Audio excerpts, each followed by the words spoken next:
Paul Newberger, the cold call coach, has enjoyed great success because he understands the psychology behind a cold call.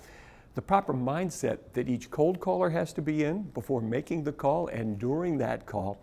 And also, Paul has a tremendous grasp on the mindset of each client, what they hear, what they will respond to, and what they definitely won't respond to.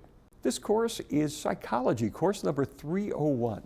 In this course, Paul is going to share some valuable information, his top 5 tips to cold calling success, talking about the proper length of a cold call, how to approach each caller to pique curiosity, and also he's going to tell us the 3 worst words that you can say, pretty much guaranteeing failure at any cold call. So Paul always with great advice about what to say and what not to say. So we hope you enjoy this course. It's number 301, the Cold Call Coach, Paul Newberger, talking about cold call psychology.